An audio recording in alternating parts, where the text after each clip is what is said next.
But what we're going to do is now turn to a panel of discussants, and this is a group of people from American agriculture. It will be John Maxwell of Missouri, former lieutenant governor and state legislator of Missouri, co-founder of the Family Farm Alliance and former executive director of the Organization for Competitive Markets.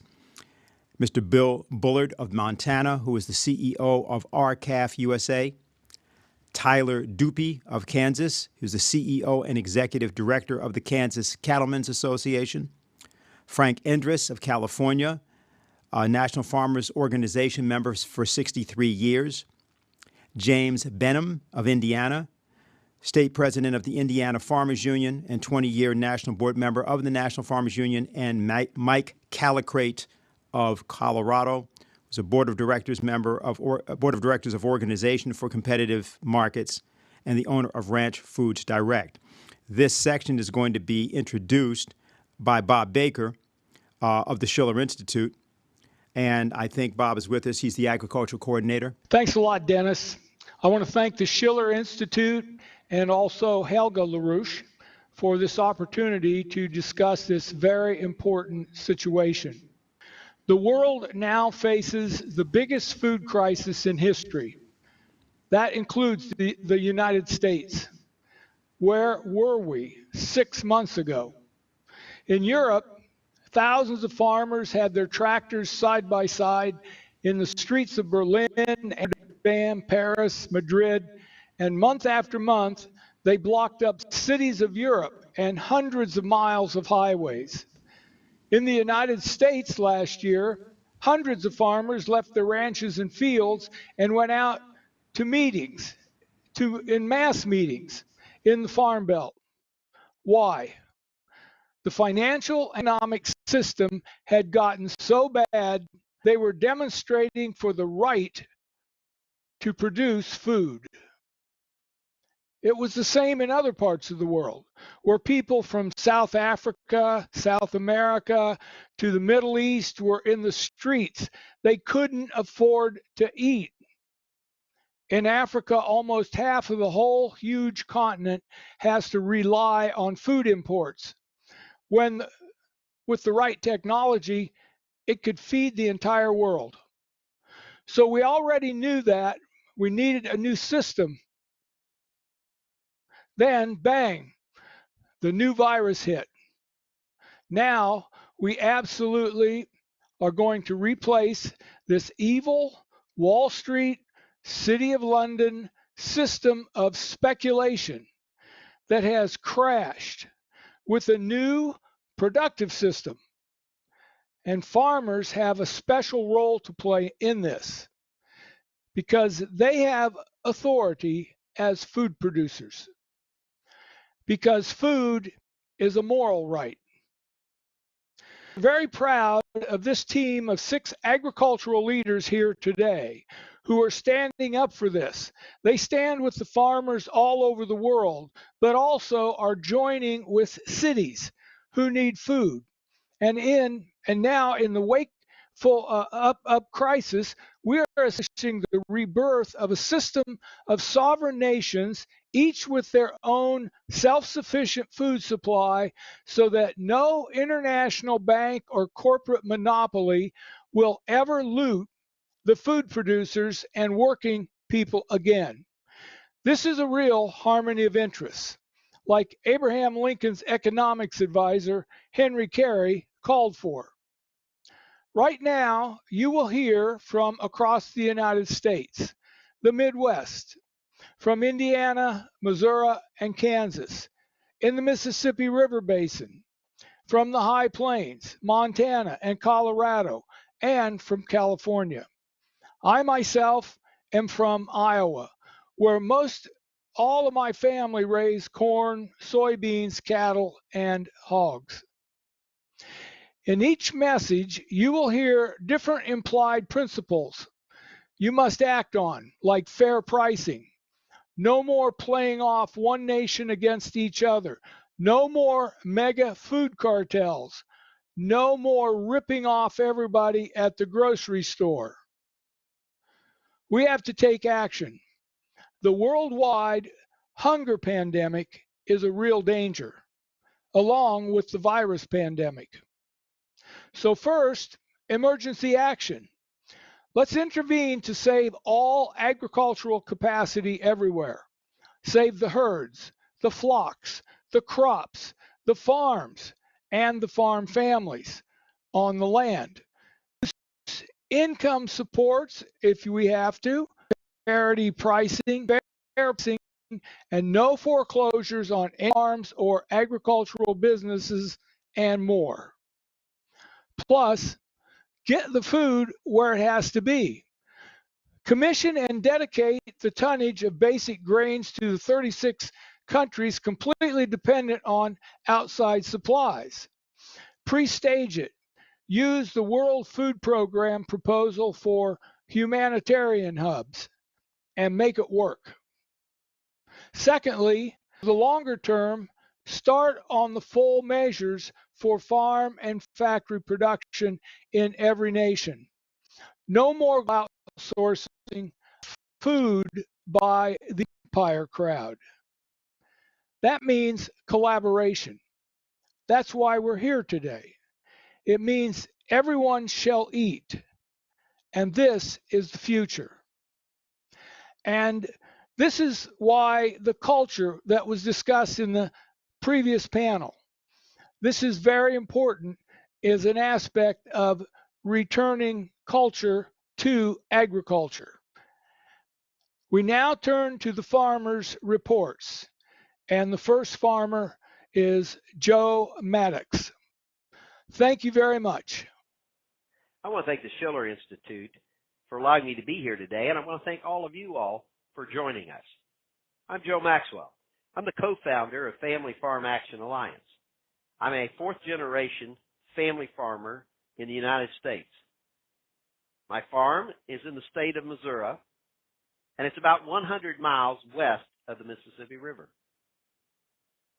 Today, we're all under a threat brought on by a pandemic, COVID-19. That threat is to our health, our family's health, and our neighbors' health around the world. It is also a threat to our economy, to our way of life. Men and women around the world have been laid off. Farmers and ranchers no longer have a market. Consumers are being gouged at the grocery store on prices. It is a threat to our way of life. That threat comes as much from the pandemic as it does from the monopolies that control the market and control our economy. Over the last 30 or 40 years, the world has allowed, our governments have allowed a handful of corporations to control our food and our agriculture. They've done so in the name of efficiency. While many of us cried out about the flawed system they were building, the weaknesses in that system, we seldom were heard. The threat brought on today in our economy is because our governments have allowed these global giants to exist. As an example, JBS, the world's largest meat producer, just posted 322% increase in revenues last quarter over a year ago, same time period. While family farmers and ranchers and small businessmen and women are going bankrupt around the world, they're pocketing an increase to the level of 322%. As a former lieutenant governor in the state of Missouri, I can tell you, we can have whatever kind of economy we want, but we have to have the policies to support it. This economy that has been captured by large monopolies is because our governments have allowed it to happen. If there's any good that could come of a pandemic of the scale we're seeing around the world, It should be that we all join together with one voice. Farmers and ranchers joining with labor. Labor joining with farmers and ranchers. Small business men and women standing up with farmers. Standing up for the workers in the plants. Standing together, lifting one voice and demanding a paradigm shift. A shift in our economy and stripping it from the hands of corporate giants like JBS and putting it back in our hands. This economy belongs to the people, and we have a right to demand change.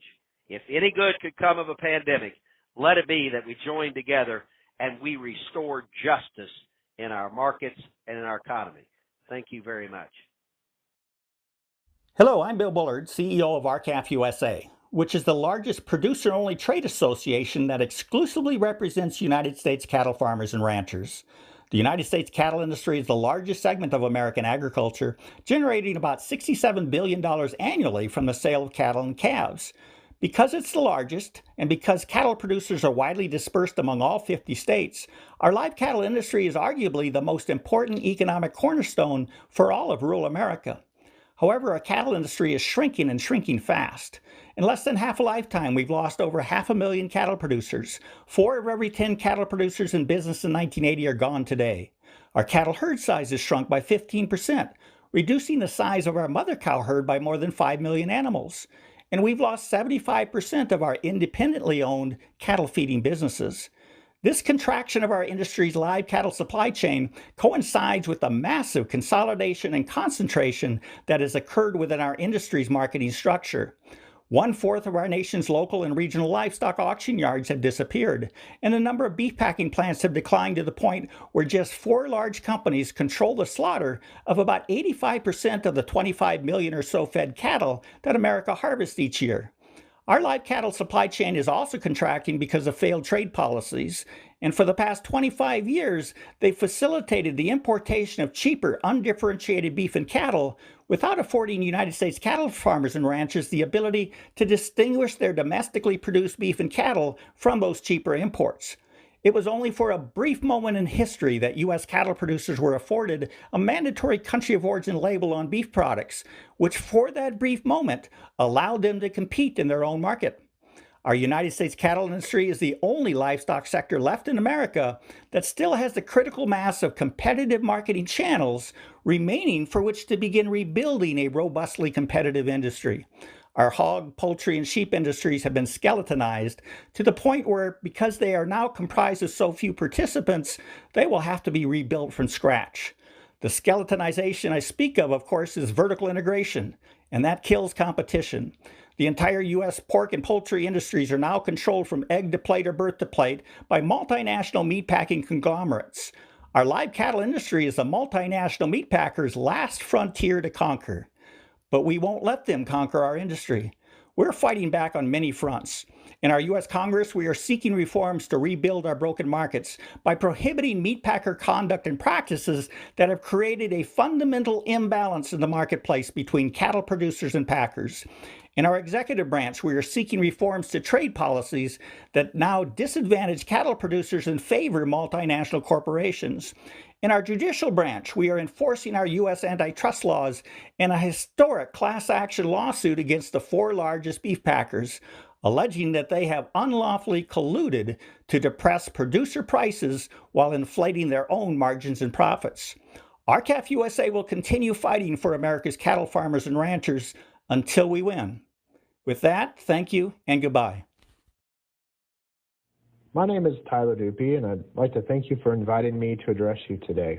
It's inspiring to see how a little ingenuity and hard work can bring so many great minds together virtually during this COVID pandemic. There's a divide between consumers and food production, and it's widening with time.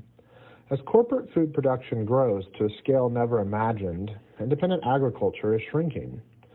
Nutrition has become a byproduct of food, where television programming dedicates 24-hour networks to the entertainment of watching someone prepare a full meal without any reference of where the food is actually grown or how it's harvested. Agriculture is the true face of food and fiber. We must engage the consumer with food facts, not fiction. Independent agriculture is beyond crisis at this point. We are in the midst of a calamity of unprecedented proportions. Cattle ranchers and farmers face adversity on a daily basis, but what we face on a non-weather front are legislative and regulatory policies promoting corporate interests so greedy the decks are stacked against us. Agriculturalists find it not difficult, but nearly impossible to find access to financing. In most sectors, the food production and chemical companies control the inputs and the financial resources. Federal regulations make traditional banking a near impossibility. When it comes to marketing our commodities, the speculative nature of the futures markets cause ripples throughout the industry. The traders in Chicago and New York fill their pockets to the brim, while the producers walk away completely empty-handed.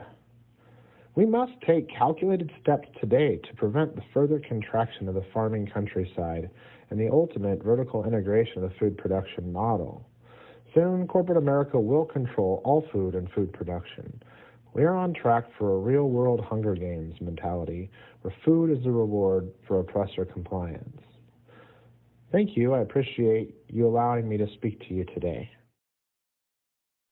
Well, thank you for the opportunity, and I would also like to thank Helga LaRouche and also the Schiller Institute for giving us the time to give our views. A little bit about myself. We farm here along with my two sons on our ranch here in the west side of the Sacramento Valley in Northern California. And we raise cattle and grain on our farm and ranch here. There's a lot of concern now in the news about our food security, and this has been brought about because of the COVID-19 epidemic that we've had. And so I'd like to talk a little bit about the food security issue. And what that is today, one of the things that's leading to this concern about our food security is the loss of farmland. Over 5,000 acres a day are being converted from food production to shopping malls, schools, parking lots, and housing, etc. A new additional threat is the large acreages of prime farmland that is being sought after for solar panels, and this is leading to a threat to our loss of farmland now. An aging farm population. Under the age of 35, only 5% of a farm population. While at the other end of the spectrum, age 65 and over comprises over 65% of the farm population. Another threat to our, and probably the biggest threat now to our food security, is low commodity prices. And what it is the way that the farm income is figured allows a huge theft to occur on our nation's farms and ranches. This is happening because the price the farmers are receiving today is compared to the price he received a year ago, 2 years ago, 5 years ago. This has nothing to do with it. A price the farmer or anybody else receives has to be compared to everything that he has to buy to operate his business today. In addition to that, he also has to have an additional allowance for living expenses, and that is what parity is all about. In terms of a producer's purchasing power or parity, average farm prices today at 30% of parity are lower than during the Great Depression in 1933, when farm prices then were at 64% of parity. Farmers and ranchers today have lost over 70% of their purchasing power. The only way to make up for this loss is to borrow more and more. This has led to a suicide rate now among farmers that is exceeding the rate of the 1980s. In conclusion, I would like to say that at least once in a person's lifetime, a person really needs a doctor, a lawyer, a clergyman. But 3 times a day, a person needs a farmer who is a food producer. With that, I'd like to conclude and say that this is also true in many nations around the world, that there is a threat to their food security also, and this needs to be corrected. And I thank you.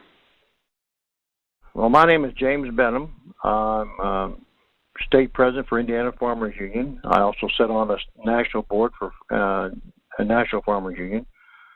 I'm a farmer. I raised corn and soybeans. I've raised tobacco in the past. And when that became not politically correct, we all got out of that business. But I want to talk a little bit about the problem we're having with agriculture today. And I'm going to probably refer more to what's going on in the United States than in other countries, but I'll try to do my best to include the world as best possible. But as I see it, and also I want to thank the Schiller Institute and Helga LaRouche for inviting me to participate here today. And they do a great job for everyone, and we need to support them any way we can. But I want to talk a little bit about two viruses that we got. And obviously the one we're all dealing with right now is the coronavirus, which is devastating to the world, and it's really cost billions and trillions of dollars around the world and lost jobs and revenue and opportunities. And the Wall Street virus that we have, and it's ongoing. It's there today. It was there yesterday. It's going to be there tomorrow, and they just continue to bleed us by their speculation and how they feel about the markets. And the farmers have no control of whether the price of the commodities goes up and down like a yo-yo. And the supply and demand theory we used to have under that speculatory issue is gone with the wind. It's all about dollars and cents and how they best see that fits into it. And so I get down to this point here where we're Glass-Steagall. We've been fighting for that for a while. We need to bust up Wall Street monopoly banks and get that credit system back to where farmers understand what to borrow and how to borrow money and get the money in the hands that people need to have it in.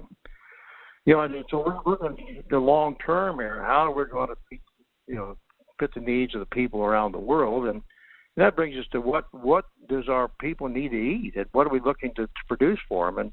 And the biggest problem I see we have a responsibility to see it the poorest across the U.S. and Africa and elsewhere get the opportunity to have food on a regular basis and to keep us from having food shortages. You get right into it right now, back to the coronavirus here in the States. This crisis is an opportunity for us to look at long-term food and agriculture system solutions. And that includes looking to price fixing, which we have, and other abuses that the market power by the meat packing industry, as well as to bring in the supply and demand on milk that in line with demand. I mean, it's no secret that the shortages that we incurred was the fact that we've closed down half our food system, and that the other half that's in our grocery stores and folks that buy for the local needs for the week cannot compete now. A just-in-time program that we've all been accustomed to doesn't fit our needs today. And on the other hand, we don't have enough farmers to service these kind of products, or do we have the processing facilities to meet the demand in each crisis? We have 1 or 2 plants here in the United States that's had a corona issue in it. They shut this processing plant down for a month. Well, that's a beef shortage. And while the demand for beef is going up, that shut the market down on the beef. So farmers are getting suffered for no cause of their own, and they have nowhere to go with all this product that they've got on hand. So a lot of them are, as far as the vegetable stuff, are flying it down. Farmers are euthanating their animals because they can't afford to feed them. And to make matters worse, I'll give you just an example that the farmer's share, once it goes from the farmer to the consumer. For example, a pound of bacon, the retail price is $5. The farmer's share is 63 cents. If you want to get to wheat's something we do around the world, and here we get a loaf of bread, 2 pounds. The retail price is $3.99. Farmer's share is just 12 cents.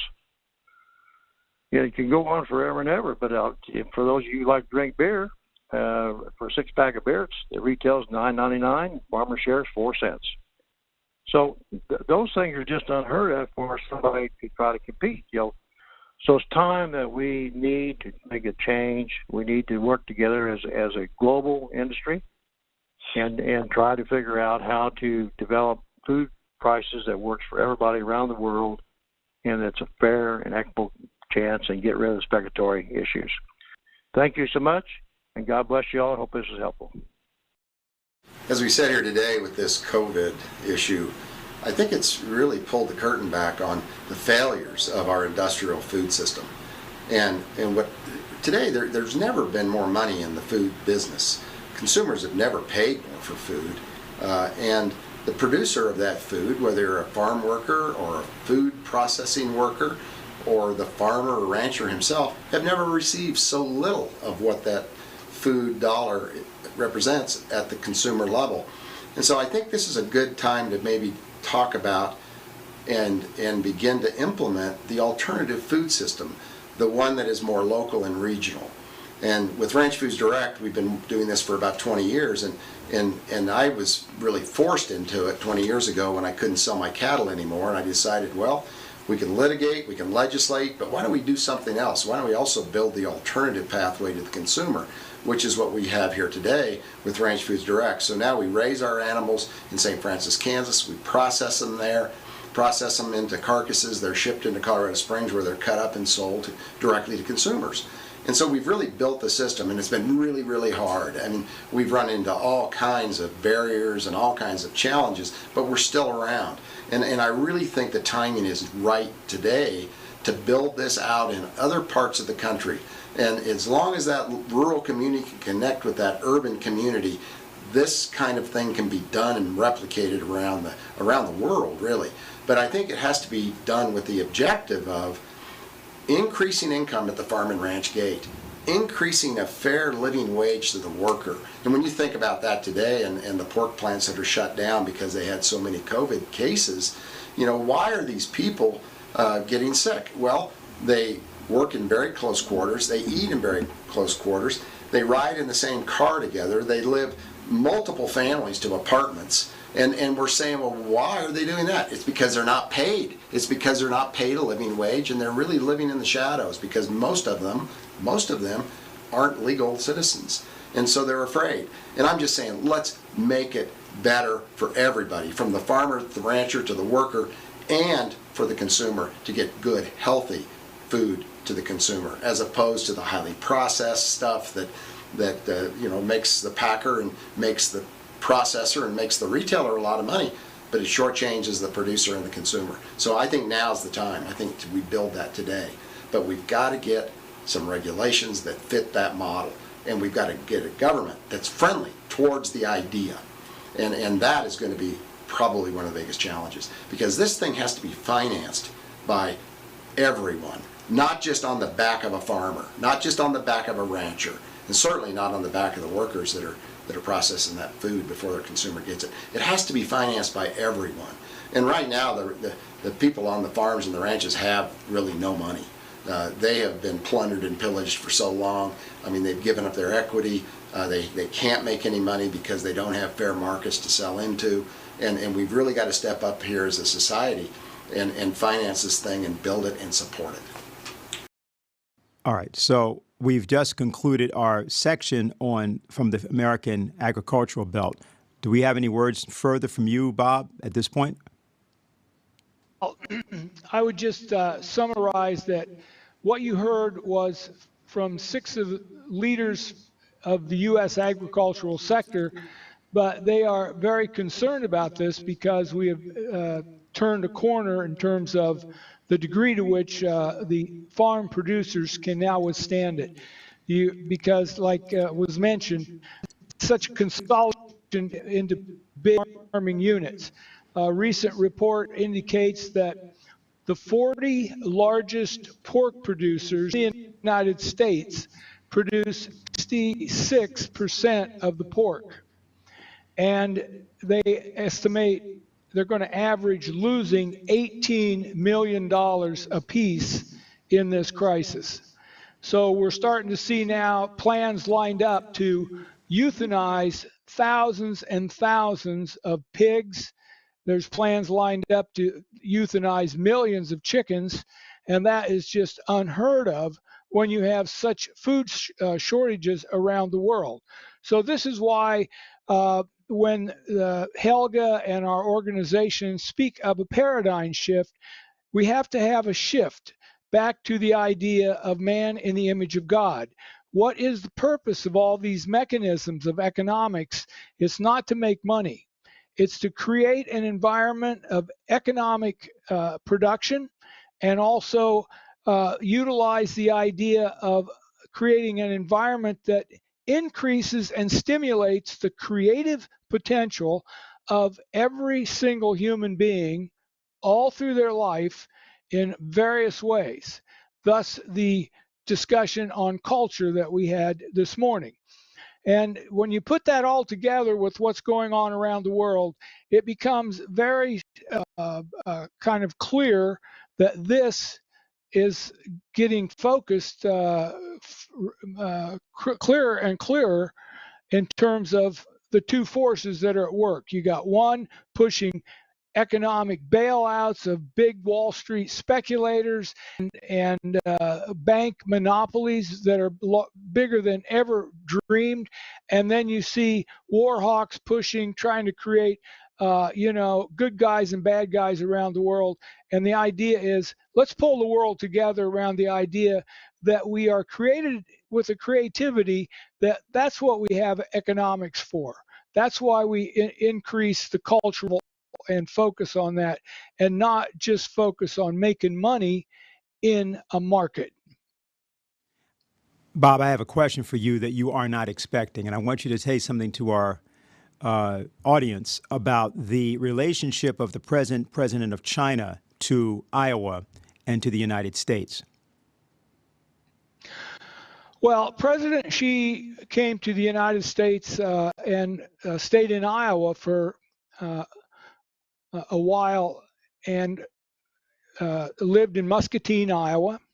They have now developed, as a result of that, President Xi got very well acquainted with agriculture, U.S. agriculture, the advanced technologies that are used, because today in U.S. agriculture, it's literally what I call astronaut farming, because the technologies used in the space program are sitting in the tractor cabs of every farmer in the States and many parts of the world.